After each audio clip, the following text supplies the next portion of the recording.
Rehab Monday, and we're talking about how do you fit your rehab training into your regular workouts without disrupting your flow. And also we're going to talk about what you do for testing week in the UMS if you have an injury. Stick around.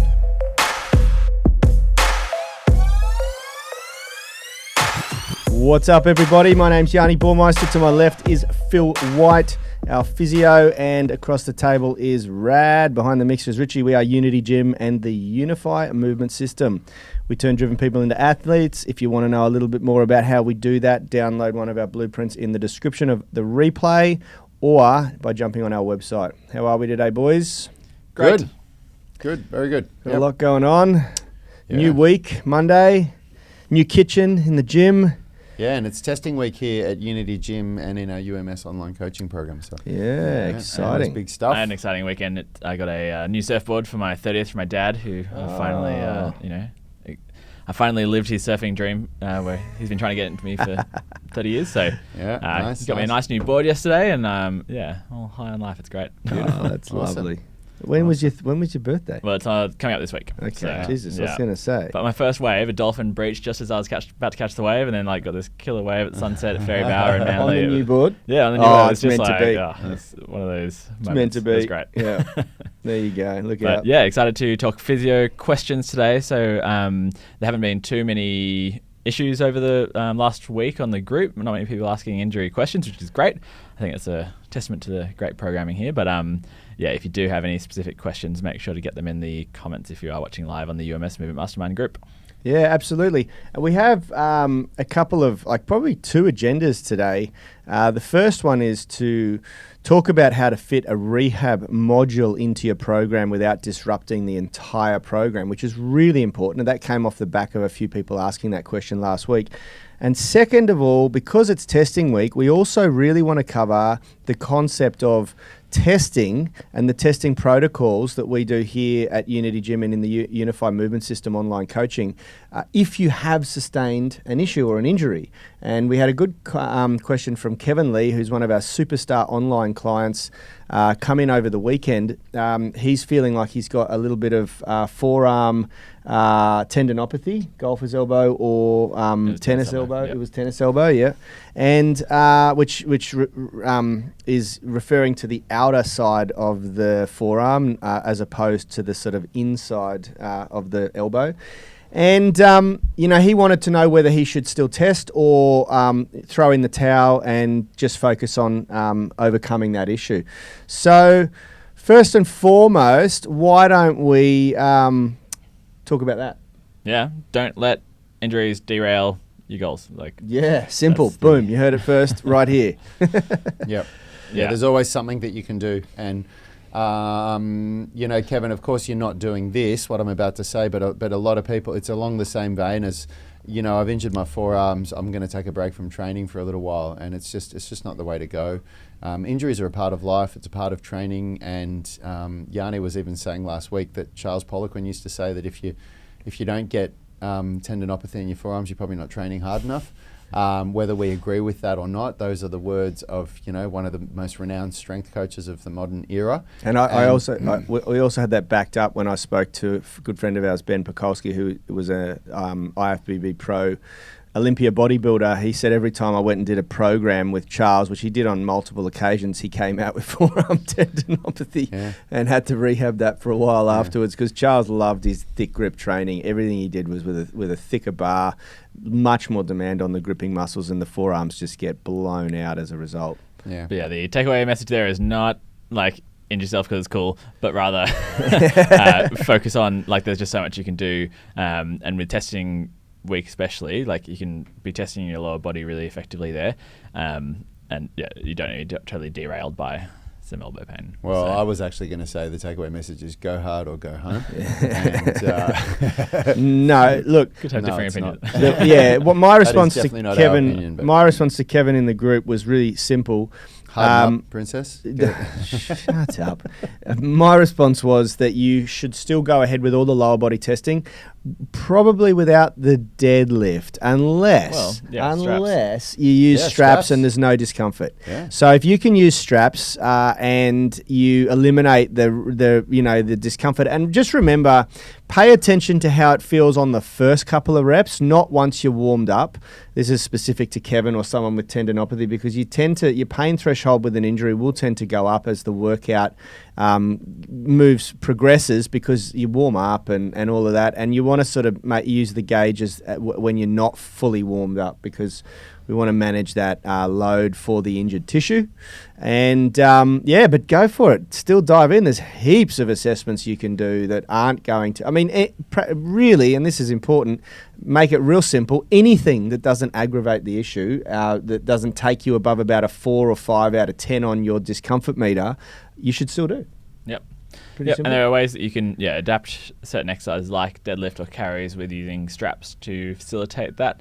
Probably worth noting on your testing that you have done that for future reference, because if you look back and you're like, wow, I really PB'd that much. That's right. Straps do help, because grip is often the limiting factor. But also for squats, if you are doing low bar squats, that position can be quite painful for people with medial elbow pain. So changing that up to a high bar or a front squat to adapt that. But if there's certain exercises that you're testing and it's really uncomfortable, try and find a similar movement that's would have developed over that mesocycle. And there's the thing to remember, guys, is that testing it's a very nice way to see where you're at. I of course am, like, this week I'm excited to see where all my lifts are at, but it also, and probably more importantly, it's used as a tool to determine what you need most for the next mesocycle.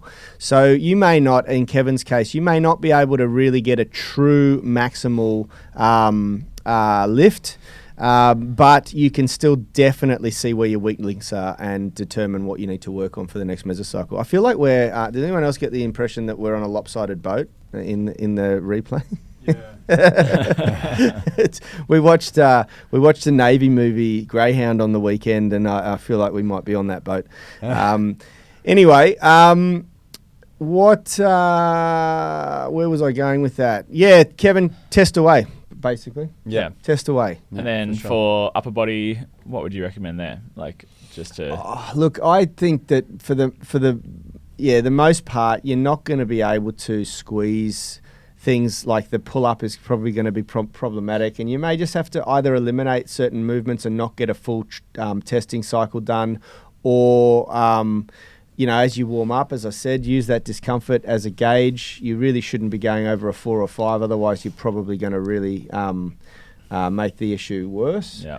And I'd say go through the movements at a tolerable sort of level and play around with different hand grips. Often if it is a lateral elbow condition, then doing something like a supinated pull-up can be a bit more comfortable, right. Yep. Or even a neutral grip. But playing around with that so you can keep the movements going, and then really getting stuck into the actual targeted forearm muscle rehab exercises, because as we know with tendinopathy, anyone who's watched this before will know that it's all about getting that sort of load right. So it's not stopping, it's not just pushing through, it's just trying to find that right level. So yep, absolutely. All right, so you all have heard it there. If you are testing this week and you've got a little niggle or something like that, don't throw the towel in on all of the tests. You adapt the tests. Remember, there's also the third thing we haven't really spoken about here is the concept of greasing the groove in those movements and just really banking some more reps, practicing the protocols, and working through that testing, despite you not being able to go to your full true 6-rep maximum. Yeah, look, at Unity Gym, the way that we do things here, the program at its core of what we do at Unity Gym is the same as the UMS online coaching. But the way that it's delivered is unique to the experience that we have to give to people in a group at the gym, and when we have a strict 1-hour time limit. So we have a certain way of doing things. And for example, when it comes to testing week, for our members that are new to Unity Gym, even experienced members, for the first 2 times they do a testing week, we don't actually get them to test anything. We get them just to practice the movements. So they do the 3 strength training movements that are on Monday, like everybody else is doing, but they're not testing anything. All they're doing is banking reps and getting used to volume, so that by the first time they do a testing week, they've done the movements before, they understand how to do it, and they're not learning how to do the movements. It's now, okay, let's do these things that I've practiced before and I know what to do, and I'm going to try and lift more weight. So if you're somebody that's new to testing week, if you've just finished the foundations program, like, I want to even take this moment here to say, I think we can relate what Josh Charles Dorr from the UMS Online Coaching is asking us here, where Josh is saying that he's completed the third phase of the UMS Foundations program and he's going to do testing week, but he's really confused by it and he doesn't really know what to do, and he wants to do a one-on-one coaching call for it. And to be honest, Josh, remove the confusion by not even worrying about testing. Yeah. Remove the confusion by the first time you did this. Let's simplify it and don't test anything. Just do those 3 movements and do a workout with it. Practice the tempo. Movements. One of the big breakthroughs this morning, I was listening, and I was working on retrofitting our new kitchen, so I wasn't actually involved in the coaching, but I could hear the discussions going on the gym floor. And, there was a bunch of guys using a metronome, which is what we recommend to get the tempo right, and versus people next to them not using the metronome. And I could hear Rad over and over and over again getting involved in the tempo count for people, because it is a really big shift to actually do a proper 3-second eccentric tempo for the first time. It feels really slow. It feels slow. A lot of the guys are like, surely that's not 3 seconds when they had the metronome going. And you're like, yeah, that's 3 seconds. 3 seconds starts from 0. Yeah. So the count is 0, 1,000, 2,000, 3,000. Yeah. The rep ends. Yeah, it's not 1, 2, 3. That's actually only a 2-second eccentric. That's right. And so that was all these things. The first time you do it, if you're trying to truly test, the actual testing and the recording of all of the weight and all that stuff, that's something that's it's going to overload you. What we recommend here at Unity, and when we have new members come through, they don't do testing as testing for the first 2 mesocycles. What they do is they do practice.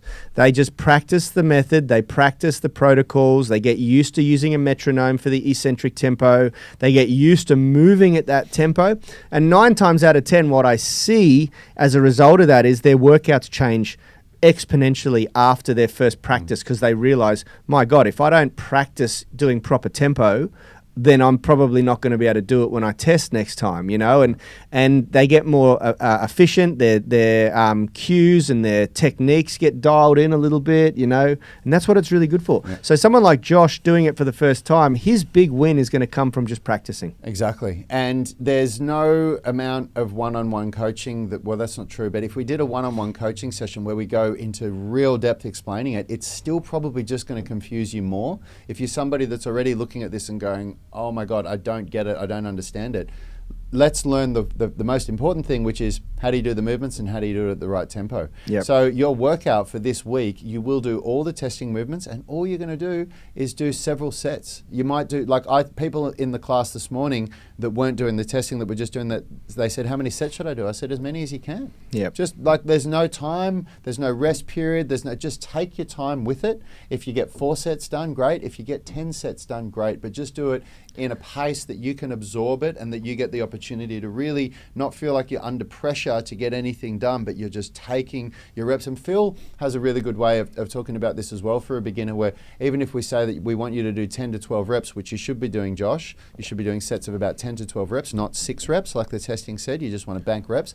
And if you have to break that set into 3 sets of 3, meaning that you do 3 reps at the 3-second tempo and then you stop, pause, reset yourself for a second, maybe even re-rack the bar and then unrack it and then do another 3 reps. That's a really good thing for a beginner. Particularly when you're learning a new skill. I think it can just be it's just so common to watch people when they go for a set of 12 that it starts at the beginning looking pretty good, and then by the end it's just so sloppy. And I know when I'm training, I kind of get lost a bit along the way for especially if you're doing the tempo, to get to 12 reps, it takes a long time and it can be really hard to keep your concentration. So I think breaking it up and being okay, I'm just going to do 3 really good reps and then another 3 really good reps and then another 3 really good reps, another 3 really good reps. It just dials you in for that like staying in the moment instead of kind of getting a bit lost and getting sort of floppy throughout. Yeah, absolutely. And everybody's at a different stage of their journey, Josh. You've got to remember, like, the way we've written the UMS is designed so that somebody that is really experienced, that when, if they understand tempo, they understand exercise terminology and all these things, then when they hear this, they'll make sense of it and go, okay, this is what I'm going to do.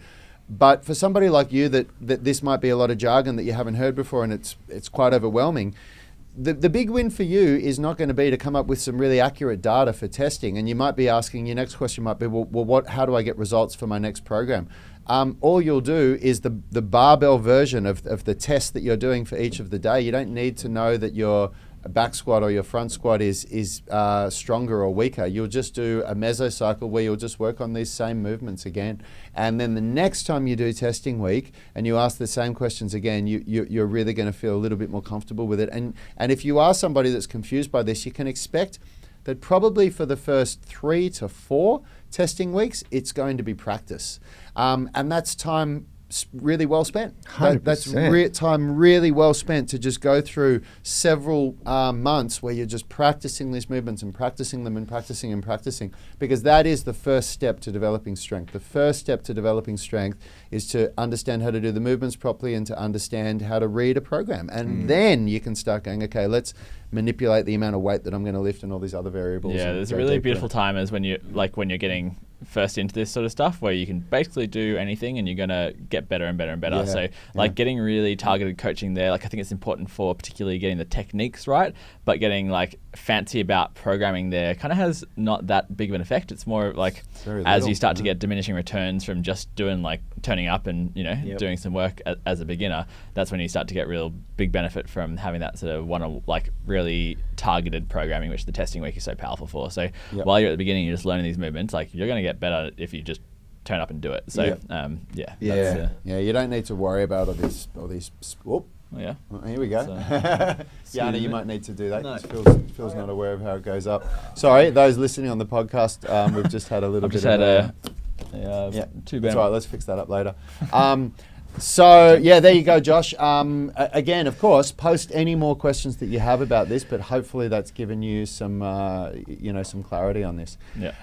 Just quickly on Lee's question, just to quickly answer that one, he's saying he frequently gets cramp in his upper leg. I guess he means the back of his leg. When I bend my knee back up unaided, is this compression of the hamstring, and how can I overcome this cramping? I can easily touch the ground and when bending forward, stretching the hamstrings. So basically with this one, you'll find that whenever you're doing inner range contraction, so with this one, with the hamstring, which is an extender of the hip and a flexor of the knee, basically in this position you're talking about here, where you're standing, so your hip's extended and then you're bending your knee as well, that's going to put you right into inner range, and that's a kind of classic time for cramping. So I think in terms of how you can overcome this, I loved Joachim when he was here talking about cramps, how there's 2 different types of cramps. There's a type of cramp that you can kind of bring on like purposefully, and then there's the ones that just like from doing this sort of inner unit contraction stuff. But then there's the other type of cramp, which is more like if you are dehydrated and exhausted and whatever. And I can't remember quite what he said about the ones you can bring on. I do. He said the ones that you can bring on are like, you treat them like a bully. If you don't think about them, they tend to go away. Focus on them. Yeah, like it's one of those things that it's just your muscles kind of like trying to figure out how to work in this really different range than one would normally be in. So I think it's just like the more time you do it and kind of control it and let it relax and do it again and let it relax, like you'll start to get better. It's not a flexibility issue. This generally isn't like a salt balance issue. It's just your body hasn't been used to being in this position and you just got to expose it. So. And Grace Clements is correcting you. Lee is a she. What? Who are we talking about? Kevin Lee. Oh, you're talking about Kevin Lee. I think she thinks you're talking about Lee Clements. Yeah. Oh, sorry. Yeah. Okay, guys. So let's move on to the key of this discussion, the key part of this discussion, which is how to fit rehab in to a training program, because we have had quite a few people pick up the rehab modules for different areas of the body. We had some pick up all of them. And there's people asking great questions about how to fit this in. And this really, really aligns with what we've been talking about already, which is, when you are in rehab or you have an issue or an injury that you need to overcome, it does not, mate. I'm just trying to get away from it. It does not mean that you need to stop training altogether. And that's really important. It's actually really important that you don't, because you lose strength very, very quickly when you stop training the big global muscles and movement patterns. And, there is a lot going on to develop strength. There's sort of 6 different adaptations that occur. I'm not going to go through all of them, but, only one of them is the actual enlargement or change in the muscle tissues. The majority of them are happening with the brain and the central nervous system.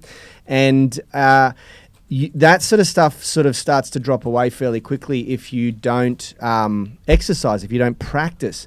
So the notion of, okay, I've got a pain in this joint, therefore I'm not going to move anything that surrounds that joint, is really, really detrimental to your overall strength and can actually cause more instability, which makes you more susceptible to reoccurring or an issue or injury reoccurring again afterwards. So we want to figure out how to encourage you, or we want you to figure out how to keep training despite your issue. And the most straightforward way to do that is to, trade out the joint that you've got an injury in with a rehab block, but everything else stays the same. And so if we go around the table and just discuss how that might look, This is particularly answering Andy Lawson's question from the live show from Friday, asking about fitting in a rehab, fitting in shoulder rehab. And he says how often, and he says daily ? So it's I think this is a really important discussion, because sometimes people do think, I have to, like when I'm doing shoulder rehab, that's all I do and I do it every day. But, with any rehab program, the goal is to build up strength and movement. And we know with building up strength that you need, overload and then rest and overload and rest. So I really like this approach, and how it fits quite nicely into the, the UMS program is that, you just treat it as on your bent arm strength days, you're doing your shoulder stuff, and then on your squat day, don't think about it. You just do your squat workout. Yeah, that's it. Exactly. Yeah, with the shoulder rehab program as well, a lot of those movements, in fact, most of them in the earlier stages, are just activation movements. So it's a lot about reteaching the scapular stabilizers and the rotator cuff how to switch on and do their job. So you can do, when I was doing that, I was doing it 5 days a week, but then I was still doing my regular squat and deadlift workout straight after it, and then when I got strong enough, I started to do the bent arm strength workouts on the bent arm strength days, but I would still do that initial scapular stabilizer activation and rotator cuff activation stuff even on the lower body days. So we did write that shoulder conditioning program in a way that you could do it more than every day. Yeah, just having a look at it here, it is very much about sort of like scapular and rotator cuff stuff. So I definitely like with my shoulder, when I'm programming shoulder rehab, like I'm still getting in basic sort of push and pull movements, or basically, as whatever level the person's at, and often someone's quite happy with like a neutral sort of grip, either push or pull. So I like to keep that balance in, and then with the more stabilizing exercises, you can certainly do that a bit more frequently. Yeah, awesome. Yep. Sounds good. Yep. And it's the same, I guess, with the lower body, with the hips. You just, if you've got a really big issue with a knee or a big issue with a hip, glute, then you trade out the leg days or the deadlift days for that hip stabilization work or that hip rehab work. And guys, no matter where you're at with your training, with your goals, with your history, with your injury, the goal is always to get back to the level that you were at as quickly as possible. So, although an injury rehab program that we create might have 5 phases or several phases, it's really important to understand that you want to find the entry point that best suits the level of compromise that you're experiencing. So it may mean that you don't have to start from phase 1 or go right through the entire program before you return to your regular training. It's about adapting and being flexible, like we spoke about last week. Every day that you turn up, you may find that, oh, wow, I'm feeling really good today. So you may progress to the next level of the exercises straight away. You don't want to sit and hold yourself back for long periods of time when you could have actually returned to training much quicker. Now, I'll give you a personal example of this. A couple of weeks ago, maybe a month ago now, I did some damage to my right elbow, being silly and picking up my whole family and trying to carry them through the house, kids and wife. And it felt like it tore a muscle in my forearm and bicep pretty badly. Like I was in a fair bit of pain and had very little strength in that elbow. And I got to the gym the next week and I was like, okay, how do I go about training this? Do I go right back to regress to forearm rehab stuff, or do I, and the most painful was pull-ups and bicep curls. That was really, really hard. But what I actually did was I still did pull-ups. I didn't do loaded pull-ups. So I removed the weight that I was strapping to myself, and I also reduced the amount of range that I was lifting in. So I was still stimulating the movement, and my brain was still getting the stimulus of that complex movement pattern. And then I adapted the bicep curl so that I got it to a point where it was tolerable. It was still uncomfortable, but it was tolerable. And I progressed from that point forward. And last week on Thursday, after about 3 or 4 weeks of doing that, every workout I increased the range of movement in my pull-up. Every workout I was able to increase the range of movement in my bicep curl and lift a little bit more weight. And last week on Thursday was the first workout that I did that I was almost back to normal weight with basically no discomfort whatsoever. My rehab was actually, and this is why we like to say regression over rehab, rather than, oh my God, I'm taking on this stigma and this identity of being in serious rehab.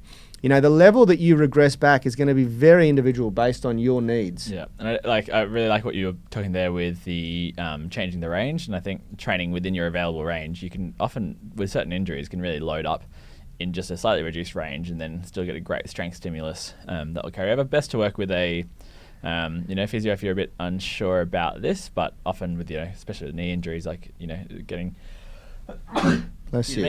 squatting past 90 degrees can be aggravating for quite a few knee injuries. But then if you are training in less than that range, then you can happily really load up without any issue. So do work with someone who can give you some advice to this, and keeping goals. It's really important that we do press on that issue, press on that point. I have the luxury, and so does Rad, and so does Richard, that 9 times out of 10 when we're training next to Phil. So if we're a little bit unsure, we've got someone else that we can bounce ideas off. And it was actually Phil that suggested, no, don't stop doing pull-ups. If you can do a pull-up in a partial range, then do that. That's your regression, rather than go right back to forearm flexion, extension, and supination and pronation for me, which probably would have been too much of a regression. I was doing that stuff, and I did do a little bit of that stuff, but the majority of my rehab came from a regressed version of a bicep curl and a regressed range of motion on my pull-ups, and so, it is important to align yourself with someone who understands training and who has the certifications, the ability to understand the injury as well, So 9 times out of 10, a personal trainer won't suffice. You'll need a physiotherapist, but you also need a physiotherapist who understands movement and exercise and is not just, going to wrap you in cotton wool. It's really important. It's a thing. It is. It absolutely is. And guys, most of you have got the ability to hook up with Phil online, and he can give you the exact same advice he gives us, unless you're in America. Yeah. Yep. All right, guys, that's it for today. Remember, if you are part of the UMS online coaching group, Friday at 9:15, we're going to be kicking off the weekly group coaching calls again. It's going to be a good one this week because we're going to be able to help you out with your testing. So get testing this week and submit your testing videos if you'd like us to critique them, and we will critique them live on the live coaching call. And Josh, you said you wanted to do some one-on-one coaching with us. Be on that call, brother, because there's a high likelihood that you will be getting one-on-one coaching on that call. Yeah, absolutely. There's always a small uptake of people that jump on these calls, and that is your opportunity. You don't need to pay us an extra cent. It's a part of your UMS online coaching subscription. But be on that call at 9:15 a.m. straight after this show on Friday. Yeah, there's a and we very will high help you out. probability, mate, that you'll be like one of the only people live on, on the stream. Yep. So get on there and get any questions that you have based on what we spoke about today and what your question is, and we'll answer it for you. I dare say, your one-on-one coaching is booked in at 9:15 on Friday. Yeah, awesome. All right, guys, have a great day. We'll see you tomorrow. Health is about performance, not just body image. You better be willing to accept what you're going to have to do to get there. We'll start focusing on movement goals, strength goals, flexibility goals. When you nail that skill, it's there forever. The body image goal doesn't get you that It's far. the consistency and frequency that's going to get you there. It's not the intensity. There's no shortcuts to mastery and movement. Destination doesn't change overnight, but your direction will. The gym is not the place to beat up the body that you hate. It's the place to build the body that you love. We are the gym that teaches people how to move instead of just exercise, because we believe that health is about performance, not just body image.